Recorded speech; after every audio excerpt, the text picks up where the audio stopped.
तो ये वक्त है 1980 का। एक छोटी बच्ची जंगल में अपनी फैमिली के साथ कैंपिंग करने आई है। नदी के करीब से गुजरते हुए उसे एक लड़की गाना गाती सुनाई देती है, जो इस छोटी बच्ची को फूल तोड़ता देखकर अपने पास बुला लेती है। इस लड़की का नाम था रोज, जो अब छोटी बच्ची को मैजिक ट्रिक्स दिखाने लगी। तभी न जाने जंगल में किधर से काफी सारे लोग आ गए, जो उस बच्ची को अजीब तरीके से देख रहे थे। बच्ची डर गई। तब रोज ने उसे कहा, घबराओ नहीं, ये सब मेरे दोस्त हैं। बच्ची डर कर चली न जाए, इसलिए रोज ने बच्ची का हाथ भी पकड़ लिया। जिसके बाद ये सभी लोग उस बच्ची के करीब आकर उसे मार देते हैं और तब हमें रोज की आंखें चमकती दिखाई देती हैं। बाद में हमें हकीकत पता चली कि रोज और उसके सारे साथी वैम्पायर्स के सैटेनिक कल्ट से थे, जो बच्चों को खाते या उनका खून नहीं पीते थे, बल्कि ये पूरी दुनिया से ऐसे बच्चों की तलाश करते थे जिनके अंदर शाइन हो। शाइन इस मूवी में गॉड गिफ्टेड मैजिक को कहा गया है। और फिर शाइन वाले बच्चों को मारने के बाद जो उनके अंदर से स्टीम निकलती है,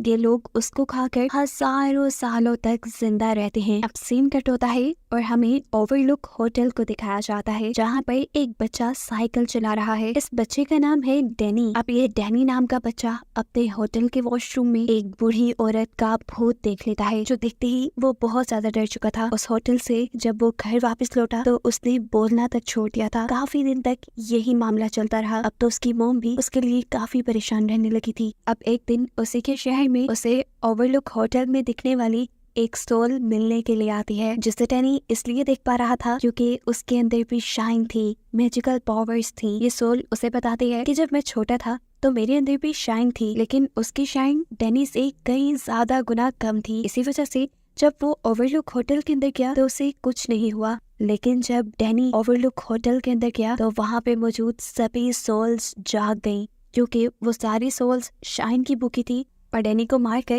डैनी की शाइन लेना चाहती थी। इसलिए वो अब तक डैनी के पीछे पड़ी हुई है। ये सोल डैनी को अब कुछ बताने आई है। वो डैनी को एक बॉक्स देता है और कहता है, देखो ये एक मैजिक ट्रिक है जो मुझे मेरी ग्रैंडमा ने सिखाई थी। इसके जरिए तुम उन सारी सोल्स को कैद कर दोगे जो तुम्हारे पीछे पड़ी हुई है, वो भी इस बॉक्स में। डैनी सवाल करता है, इतनी सारी सोल्स को इस बॉक्स में? जवाब में वो कहता है, ये बॉक्स असल में तुम अपने माइंड में क्रिएट करोगे और उनके अंदर उन सभी सोल्स को कैद करोगे। अब इस सोल की बात मानते हुए डैनी अपने घर के वॉशरूम में जाता है, जहाँ पर उसे वो बुढ़ी सोल दिखाई देने लग गई थी। वहाँ जाकर वो अपने माइंड में एक बॉक्स क्रिएट करते हुए उस सोल को कैद कर देता है, जिसके बाद वो अपने आप को काफी रिलैक्स फील कर रहा था और इस चीज से उसकी मॉम भी खुश थी।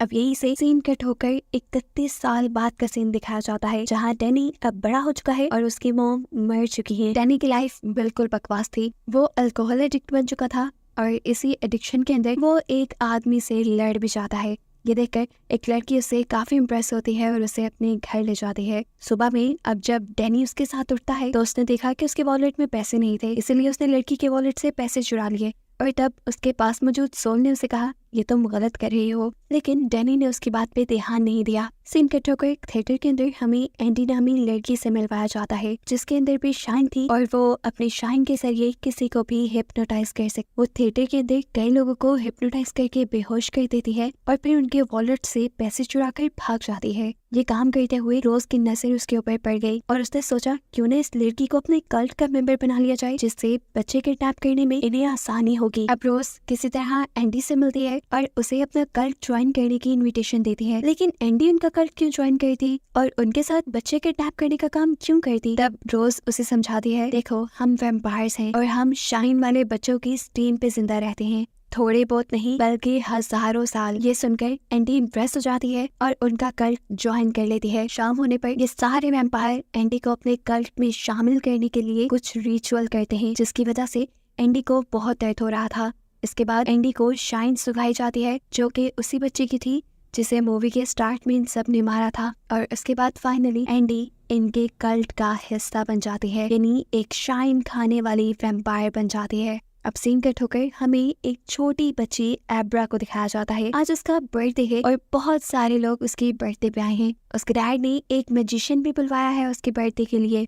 मैजिशियन जब काफी सारे मैजिक ट्रिक्स दिखाता है, मैजिशियन की मैजिक ट्रिक से इम्प्रेस होकर एब्रा घर जाकर अपने पेरेंट्स को अपनी मैजिक ट्रिक सिखाती है। उसने अपने माइंड से सारी स्पून्स को कंट्रोल करते हुए छत पे लटका दिया था और फिर उन्हें नीचे भी गिरा दिया। और ये मैजिक करने की वजह से उसके मॉम डैड बहुत ही ज्यादा डर गए। साथ ही साथ उसके इस मैजिक करने से उसे डैनी और रोज दोनों ने ही सेंस कर लिया था। यानी दोनों को ही अपने करीब किसी शाइन वाले इंसान के होने का पता चला था। खैर, अब डैनी अपनी लाइफ बेहतर करना चाहता था, इसीलिए वो दूसरे शहर आकर एक बिली नामी इंसान से मिलता है जो उसे एक घर और एक जॉब दिलवाने में मदद करता है। वो यहाँ पर अल्कोहल भी छोड़ना चाहता था, इसके लिए उसने रिहेबिलिटेशन सेंटर भी ज्वाइन किया था। अब रात में जब वो सोने ही वाला था तो उससे एक लड़की और उसके बच्चे का भूत मिलने आए, जिसे देखकर वो बुरी तरह डर गया, क्योंकि अभी पिछली ही रात तो वो इस लड़की के साथ था। ये लड़की उसे बताती है कि रात में ड्रग ओवरडोज करने की वजह से वो मर गई और उसका बच्चा भूख की वजह से मारा गया। इन दोनों के मरने के बारे में अभी तक किसी को खबर भी नहीं है और इन दोनों की लाश अभी तक बेड पे पड़ी है। ये जानकर डैनी को सदमा लगता है। इसी सदमे को कम करने के लिए वो दोबारा अल्कोहल पीना चाहता था, लेकिन फिर वो नहीं करता। फिर अगले दिन हम डैनी को रिहेबिलिटेशन सेंटर में देखते हैं, जहाँ की एक सेल में उसे जॉब भी मिली थी। यहाँ पर ऐसे लोगों को रखा जाता था जो किसी बीमारी की वजह से बिल्कुल मरने के करीब होते थे। यहीं पर डैनी एक बूढ़े आदमी से मिलता है जो मरने के बहुत करीब था, लेकिन उसे मरने से डर लग रहा था। इसीलिए डैनी उसके पास जाता है और अपनी शाइन की पावर से उसे उसकी जिंदगी की अच्छी मेमोरीज दिखाता है और ऐसे उसकी मौत उसके लिए आसान बन जाती है। अब डैनी की शाइन यूज करने की वजह से एब्रा को डैनी का पता चल गया था। उसे ये पता चला था कि एक आदमी दूसरे शहर में है जिसके पास शाइन है। वो अपनी शाइन से यानी अपनी मैजिकल पावर्स से डैनी से कांटेक्ट करती है और उसकी रूम की वॉल पर हेलो लिखती है।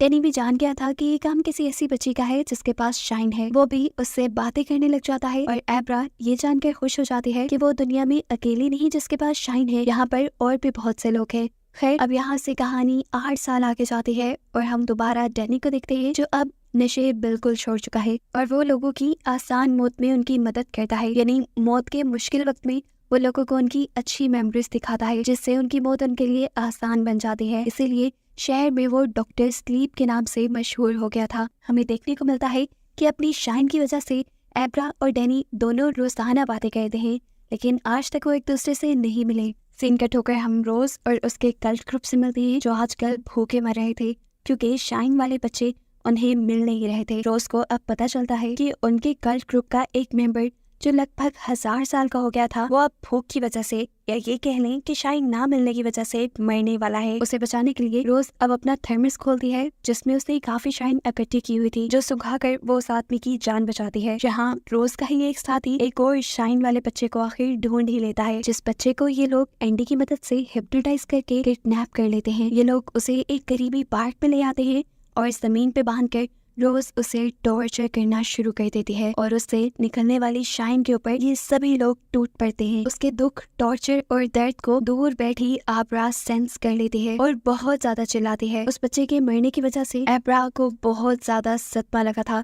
वो ये बात डैनी को भी दीवार पे लिखकर बता देती है कि एक मर्डर हुआ है। ये सभी वैम्पायर अब उस बच्चे की स्टीम लेने के बाद उसे दफना देते हैं और अब रोज अपने पूरे कल्ट को बताती है कि किसी ने उनको सेंस कर लिया है, कोई उनको जान गया है, किसी को पता चल गया है कि उन्होंने मर्डर किया है। और जिस बच्ची को ये बात पता चली है उसकी शाइन किसी आम इंसान से 1000 गुना ज्यादा है और अगर हम उसे पकड़ कर मार देते हैं तो हम उस बच्चे की शाइन से 10 साल तक जिंदा रह सकते हैं, वो भी बिना किसी को मारे। अब एब्रा, जिसे बच्चे की मर्डर की क्यूरियोसिटी हो गई थी कि आखिर उसे किसने मारा है, वो इंटरनेट पे गुमे हुए बच्चों के बारे में इंफॉर्मेशन लेती है, जहाँ पर उसे मरने वाले बच्चों का पता चल जाता है। अब वो उस बच्चे की मेमोरीज के अंदर जाती है और देख लेती है कि आखिर उसके साथ हुआ क्या था, उसका मर्डर किसने किया था। उसे अब वैम्पायर की कल्ट के बारे में पता चल चुका था। वो अभी उस बच्चे के मर्डर की और इन्वेस्टिगेशन कर रही थी कि एकदम से वो रोज के माइंड के अंदर पहुंच गई। रोज जो इस टाइम एक ग्रोसरी शॉप में थी, वो भी अपने माइंड के अंदर एब्रा को देख चुकी थी। वो उसकी शक्ल देखने के लिए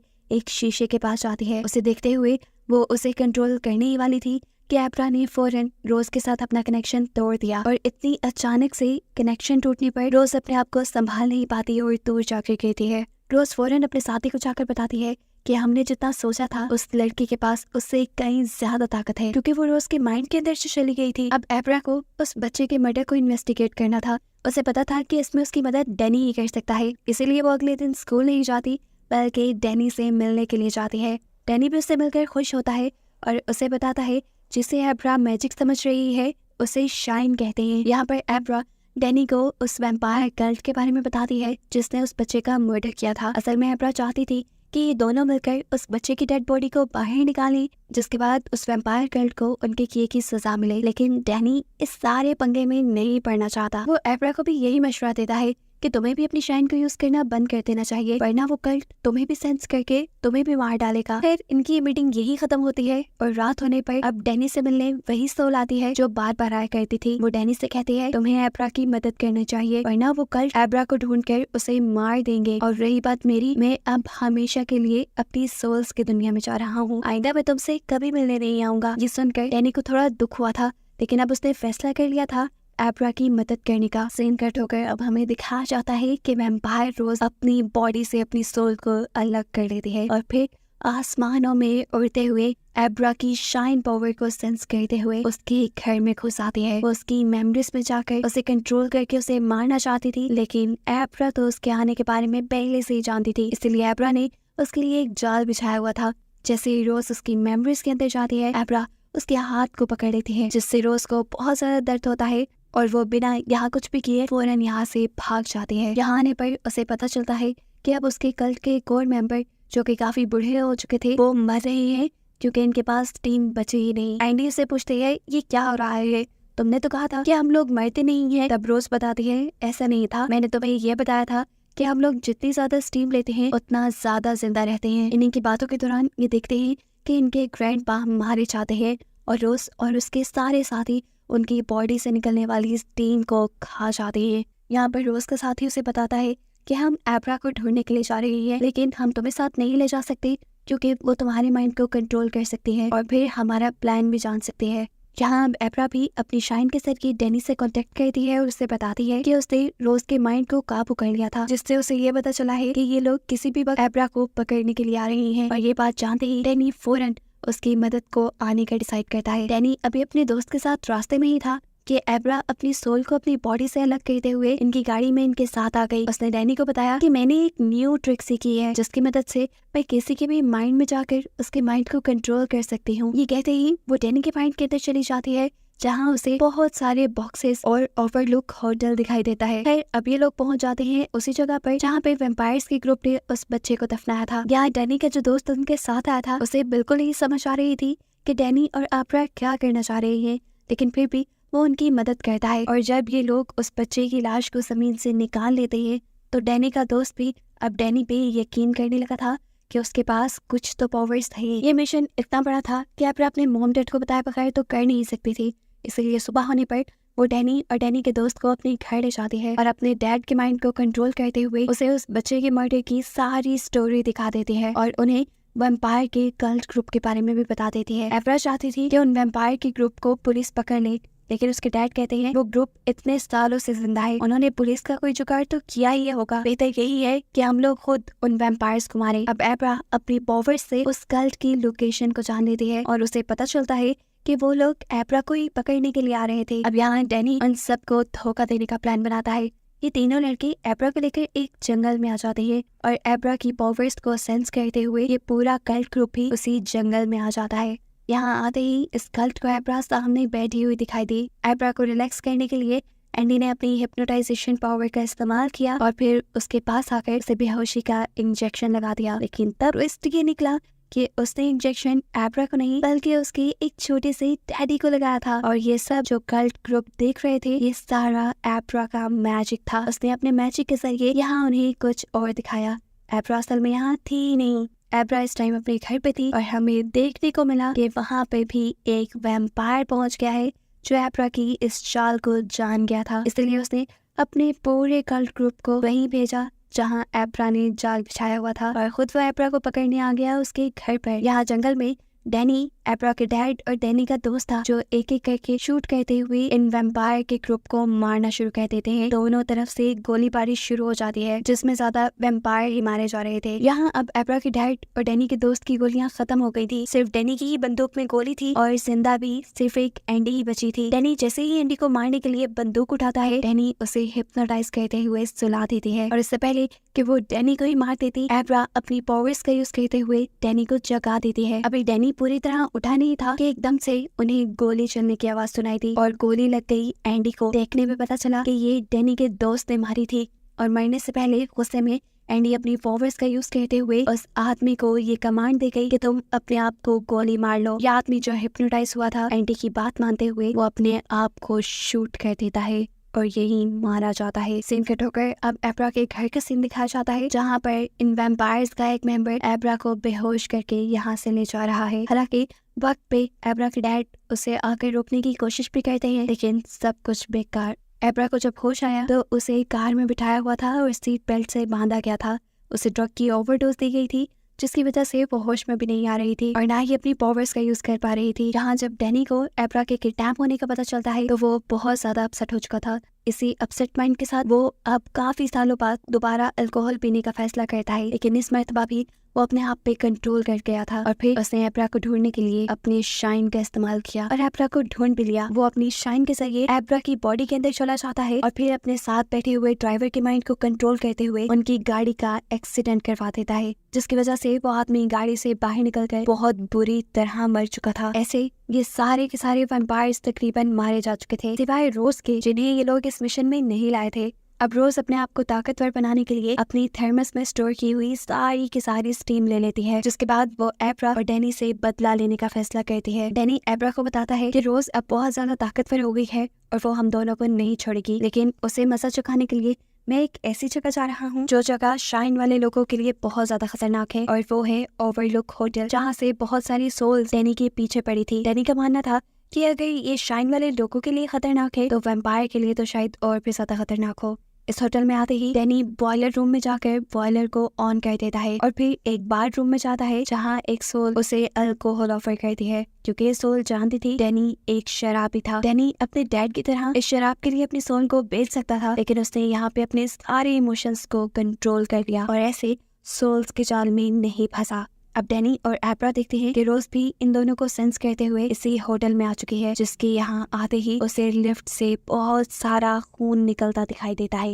इसके बाद रोज आगे बढ़ती है तो उसे डैनी और एब्रा मिल जाते हैं जो दोनों एक ही साथ अपनी शाइन वाली पावर्स से उसके ऊपर हमला कर चुके थे। उनके इस हमले की वजह से रोज पहुंच चुकी थी एक अजीब से दुनिया में जो बिल्कुल एक पजल जैसी थी जहाँ पर बार बार एब्रा आकर उसके ऊपर हमला कर रही थी। अब अगली मर्तबा जब एब्रा उसके ऊपर हमला करने के लिए आती है तो रोज बिल्कुल तैयार खड़ी थी। वो एब्रा को पकड़ लेती है उसे मारने के लिए लेकिन तभी उसे पता चलता है कि ये माइंड एब्रा का नहीं बल्कि ये माइंड डैनी का है जहाँ पर वो उसे एक बॉक्स में बंद करना चाहता है। ये एहसास होते ही रोज फौरन डैनी के माइंड से बाहर निकल आती है जिसके बाद अब वो डैनी और एब्रा के सामने थी। एब्रा उसे देखते ही भाग जाती है जबकि यहाँ रोज डैनी को अपने कल्ट में शामिल होने की ऑफर देती है लेकिन डैनी जैसे ही इनकार करता है और उसके ऊपर हमला करने वाला होता है वैसे ही रोज उसके हाथ से उसकी एक्स लेकर उसी के ऊपर हमला कर देती है। इस हमले से डैनी को बहुत ज्यादा दर्द हुआ था। रोज ने उसे उठाकर सीढ़ियों से नीचे भी फेंक दिया था। दर्द की वजह से उसके अंदर से उसकी शाइन निकलने लगी थी जिसे रोज अब अपने अंदर ले रही थी। अब यहाँ पर रोज डैनी को मारने के लिए उसके माइंड के अंदर चली जाती है जहाँ डैनी फौरन अपने माइंड के अंदर मौजूद सारे बॉक्सेस खोल देता है जिसमें उसने ओवरलुक होटल के सभी सोल्स को रखा हुआ था। वो सोल्स जो कई सालों से डैनी के माइंड में मौजूद बॉक्सेस में बंद थी काफी भूखी थी। वो वहां से बाहर निकलते ही किसी भूखे शेर की तरह एक वैम्पायर यानी इस रोज के ऊपर हमला कर देती हैं और उसे बुरी तरह मार कर खा जाती हैं। जिसके बाद ये सारी सोल्स मिलकर डैनी को भी अपने कंट्रोल में कर चुकी थी। वो उसे पोसेस कर लेती है और फिर डैनी अपने ही साथी यानी एब्रा को मारने के लिए अपनी कुल्हाड़ी लिए उसके पीछे भागता है। यहाँ पर एब्रा को भी इस होटल की सभी सोल्स दिखाई देती हैं और तभी उसके सामने डैनी भी आ जाता है। डैनी अपने आप को बहुत ही मुश्किल से उन सारी सोल्स के पोजेशन से निकालता है और एब्रा से कहता है जाओ, मैंने यहाँ का बॉयलर रूम ऑन कर दिया था, यह होटल किसी भी टाइम भर जाएगा, तुम यहाँ से निकल जाओ, यहाँ की सारी सोल्स मारी जाएंगी। अब आखिरी वक्त में डैनी को उसकी मॉम की सोल दिखाई देती है जिससे उसकी मौत आसान हो गई थी। बाहर खड़ी एब्रा इस पूरे होटल को जलता देख रही थी और वो होटल के जलने से ज्यादा डैनी की मौत की वजह से दुखी थी। खैर सीन कट होता है और हमें काफी दिन बाद का सीन दिखाया जाता है कि एब्रा से मिलने के लिए डैनी की सोल आती है, बिल्कुल वैसे ही जैसे डैनी से मिलने के लिए एक अच्छी सोल आया करती थी। हमें पता चला है कि उस होटल की सभी सोल्स अब एब्रा के पीछे पड़ चुकी हैं, इसीलिए डैनी ने एब्रा को भी वही मैजिक सिखाया है जो उस सोल ने डैनी को सिखाया था, यानी उन सारी सोल्स को बॉक्स में बंद करने वाला मैजिक। यहाँ पर किसी से बातें करता हुआ एब्रा को उसकी मॉम सेंस कर लेती है। उससे आकर पूछती है किससे बात कर रही हो। एब्रा झूठ नहीं बोलती और बता देती है कि मैं डैनी अंकल के सोल से बात कर रही हूँ। मॉम, आपको पता है आफ्टर लाइफ भी होती है, जिस आफ्टर लाइफ के अंदर डैनी अंकल भी बिल्कुल ठीक है और मेरे डैड भी। ये सुनकर उसकी मॉम को भी अच्छा लगा था। जिसके बाद अब एब्रा वॉशरूम में गई थी उस बूढ़ी सोल को कैद करने के लिए, जिसे मूवी के स्टार्ट में डैनी ने बॉक्स में कैद किया था। और बस यही दिखाते हुए ये कहानी यहाँ खत्म हो जाती है।